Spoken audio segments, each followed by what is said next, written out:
Yeah. Heck, man. American pickers ain't got nothing on me, man. Hello, junkers, resellers, scrappers, dumpster divers, scavengers. So this morning, actually right now, this I'd just talk to you a little bit about the resell and junking business, and got a pretty good question. And I've gotten way behind on sorry man, I'm looking for a book that I sold that I can't find. But I had a question on a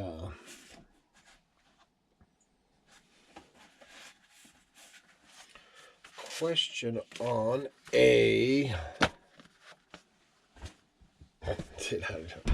trying to concentrate on how long we'd been doing the sells, and if I make a full-time living, you know, buying and selling junk.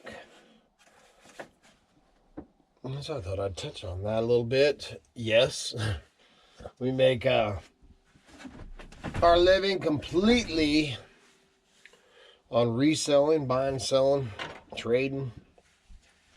But there's a lot of, you know, and actually, I've been doing it full time. If you add all the years, I've been in the business for over 35 years. You know, I've talked about it before, man. Started doing swap meets, flea markets at 14, 15 years old. As a kid, was always dumpster diving and, you know, all that kind of stuff. Just my whole life, man. Junker's just always been part of my life. Just who I is. But, you know, of course, met lots of fellow junkers and stuff over the years that inspired me and stuff like that. But, I did the first time that I went full time, because there was actually, you know, and I've done other jobs, man. I drove truck for about 10 years total.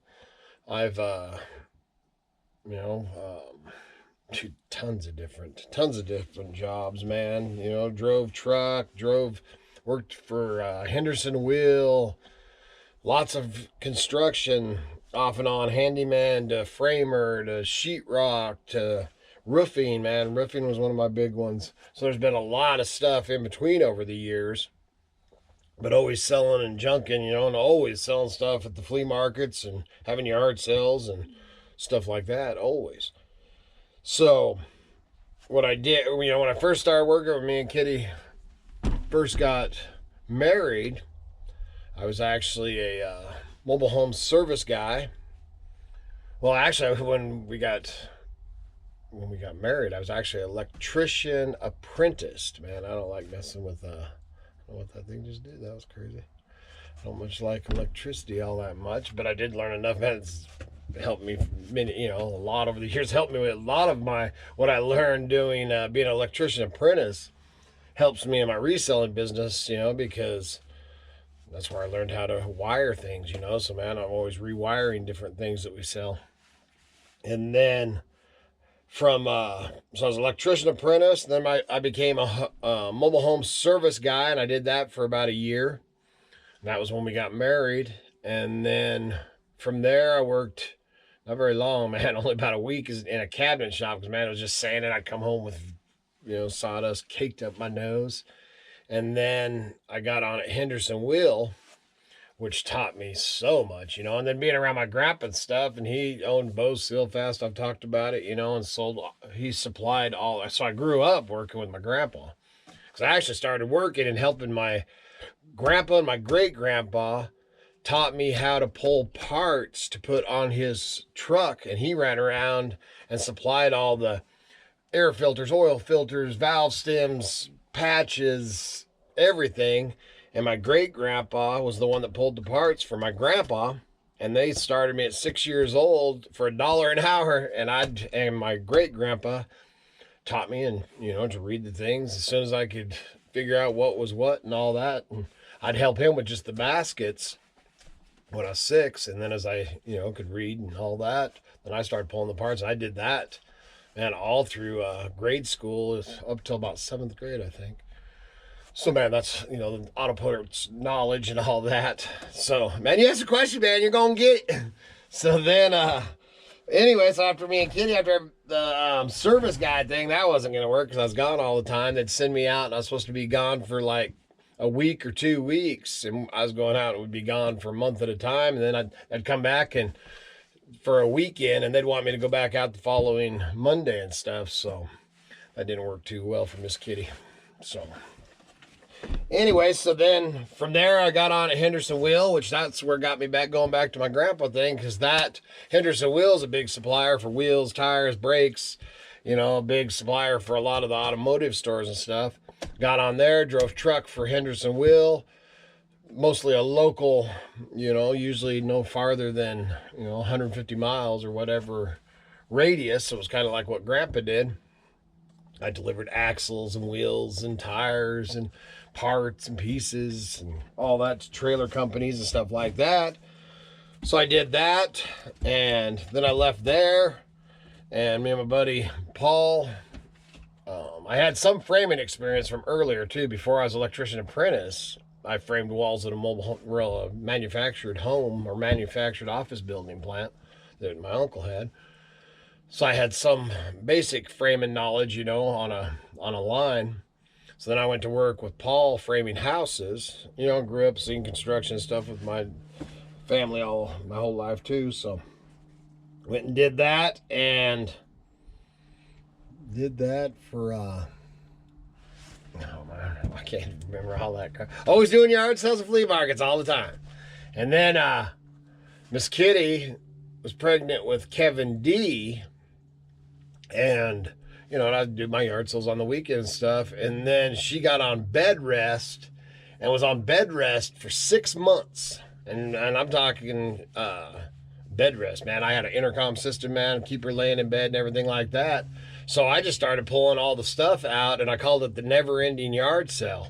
And I sold stuff, in the front yard, and would go to the auctions and stuff, for to resupply and stuff on Saturday, and then back at it. And I just let this thing, man. And I've told the story on the videos before that I was just known as the junk man and stuff, man. And at 10 o'clock on a Sunday one time, we hear this knock at the door, on Sunday night, man, about 10 o'clock, and open up the door, and this old boy's man, one of my rentals, man, my toilet just gave out, and the only place I could think of to go to was to see if maybe you had a toilet. And I'm all, I just happened to pick one of them up. So I took it back and sold him a toilet that I'd had out back. So, so I've always had that reputation of the junk guy. I'll know where, he'll have it.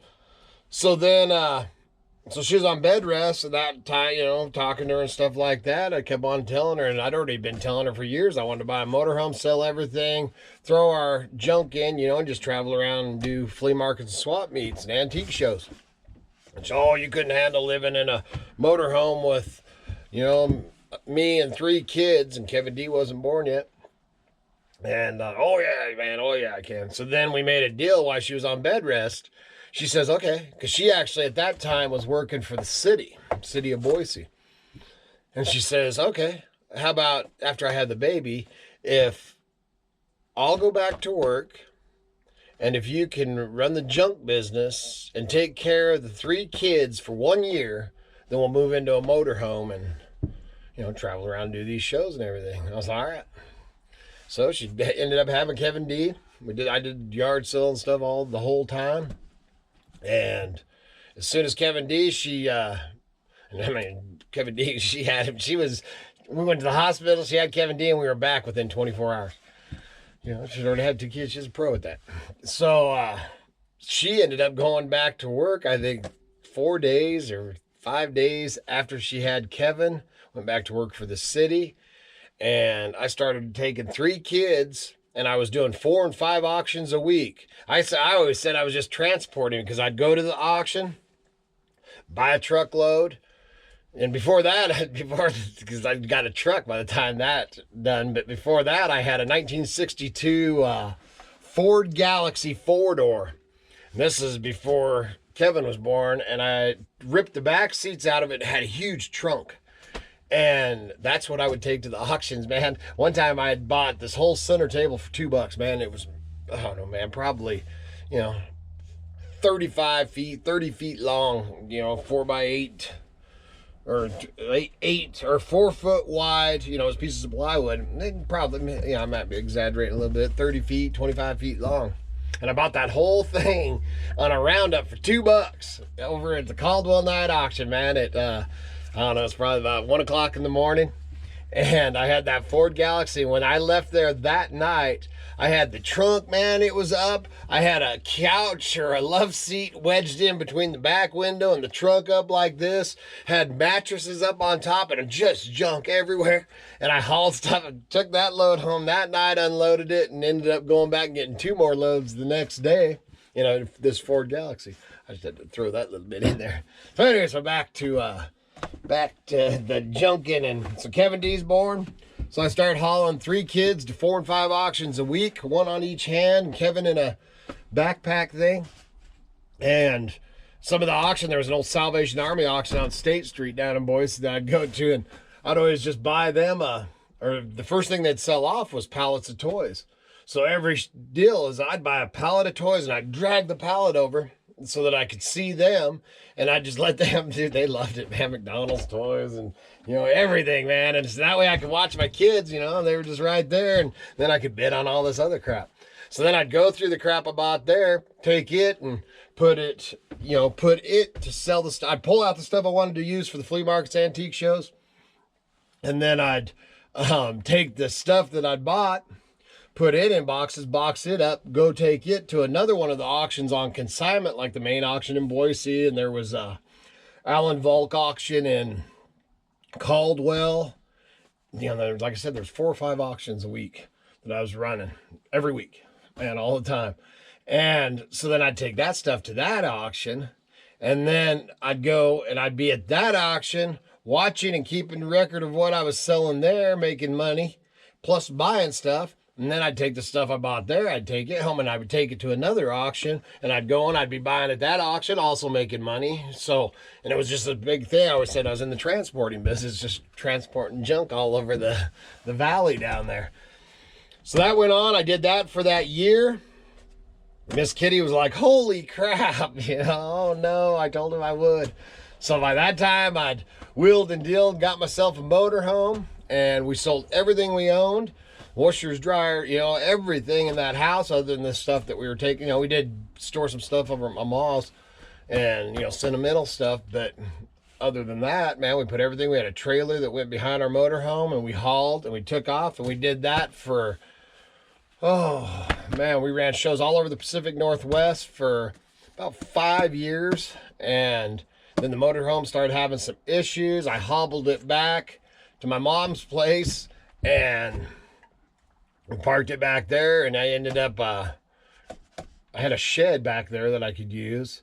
And then I rented, because my grandpa had built a shop, and as my mom ended up buying that place, so I ended up renting the shop and running the junk business out of there.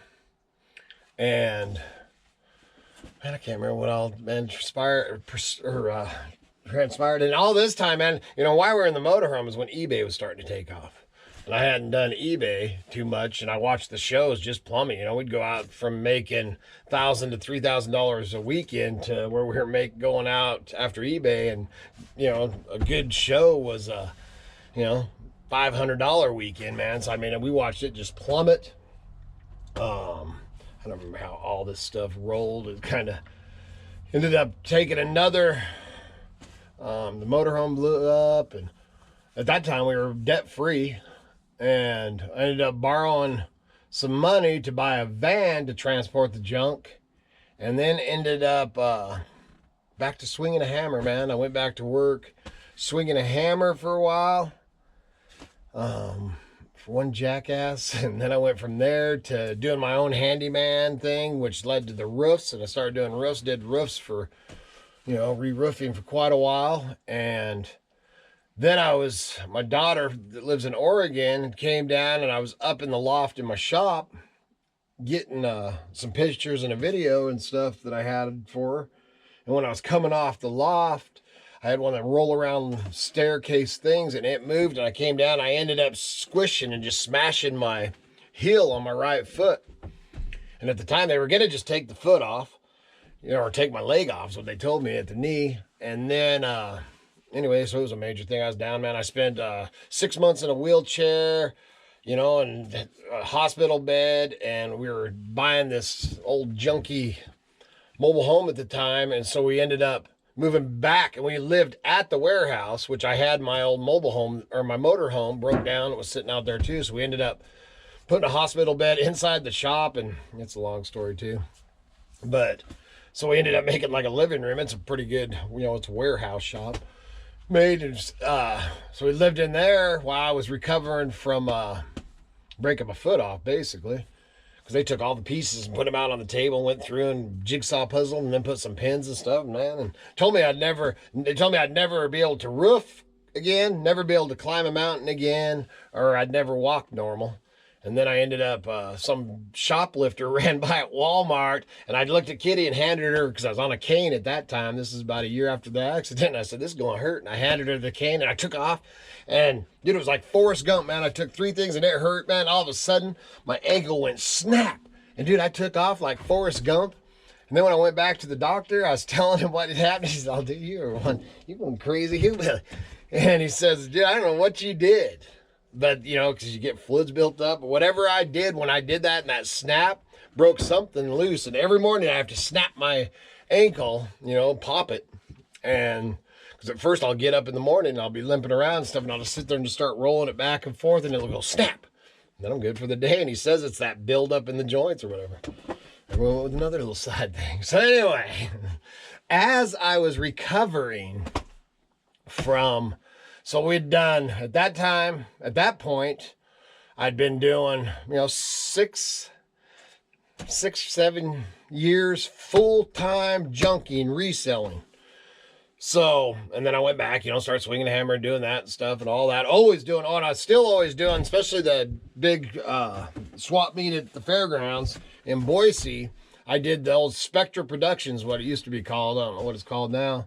But I did that show for 25 years, you know, and they don't do it 3 months in the summer, they don't do it, but then they do it, you know, the other 9 months. And I did every show in that for between 20 and 25 years and never missed a show on the weekend. It was 1 week in a month, you know, through the wintertime.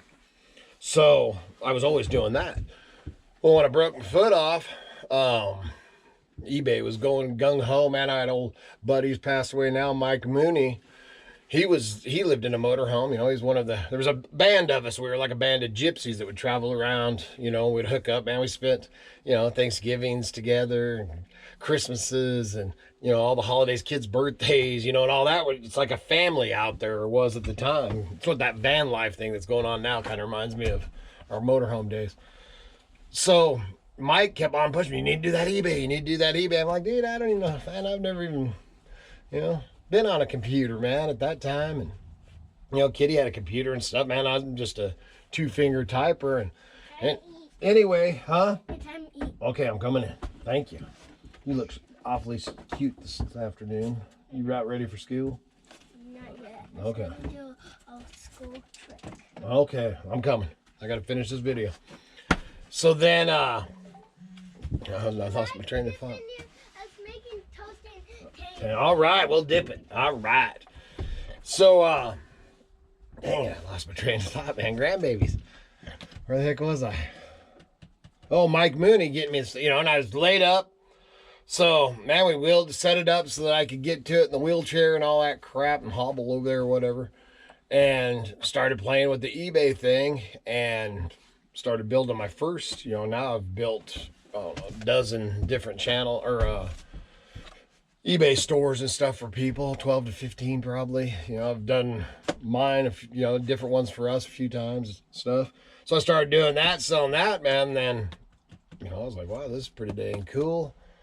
And sold like that, you know, still doing shows. That was when I broke my foot off.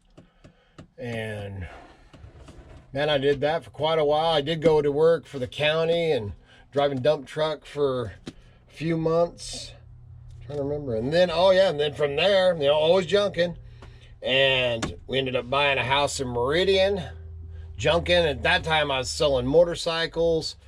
It was the start of redoing the old camp trailers, which I always, all that stuff. Like I said, I don't talk about all the things that I do, you know, on this. Maybe we'll show some more as we go. But at the time, too, I was also, you know, with the mobile home experience, I was redoing camp trailers, buying and selling motorcycles, cars, all that kind of stuff the whole time. You know, full time. So full time, but I was doing a lot of scrap, always scrapping too. I mean, there's so much that goes into the mountain junkers. And somebody had just asked me this question today that, you know, got me thinking, thought, oh man, maybe I haven't really shared that, you know, too much. So did that. That was when the big crash happened. Miss Kitty was actually at that time was interior. She was making big bucks as an interior designer, or designing houses and colors, you know, and all that stuff. And she's making pretty dang good money. And then the big crash happened. You know, we're doing pretty good, and I can't remember what else I was doing. I think I might have been doing some construction. I don't even remember, but always junking, and then I was doing, you know, always side jobs and stuff like that. And then I was driving tow truck. I went and drove tow truck for I think a total I've done about 3 years driving tow truck. Oh, and I drove car hauler for a while in that realm, you know, junking, but still junking all the time too. And then from there, the big crash happened. We ended up losing our house and our four-wheelers, my fancy Dodge, and all that. Moved to another place and opened up Canyon Creek Trading Post, a store. And we had that for a year, but it was just the overhead was so high on a brick and mortar store. And we were selling eBay and stuff in there, and we were making money, and the store was making money, but the rent was so dang high, and keeping those doors and insurance and all the crap.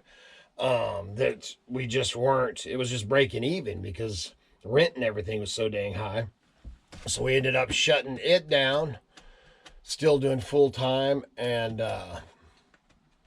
moved and was going to buy her. That's another jackass I ended up with. Was going to buy this place this guy conned me on, and then it turned out it was never really for sale and all this stuff. This is how I got on this. I'm going to read this real fast. He says, I have a question for you, hillbillies. Kind of personal, but does all your income come from buying and reselling? No 9-to-5 job? Question mark.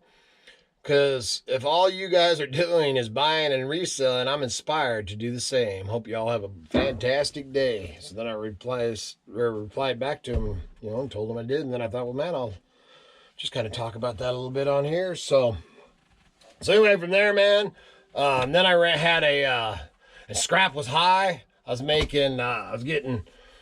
running a lot of scrap. Kitty's dad had passed away, so he had junk and scrap and stuff. Plus I had my own supply of junk and scrap and crap. So I stopped driving tow truck and just started hauling recycling. I was getting $260. I had it set up. I was getting $260 a ton at the time, man, and making pretty dang good money on that. When that's what the whole time we started looking for property because we wanted to move out. And when I bought the homestead or the creek bottom, when I bought it, we were still getting $260 a ton. And, so we recycled everything we were getting there.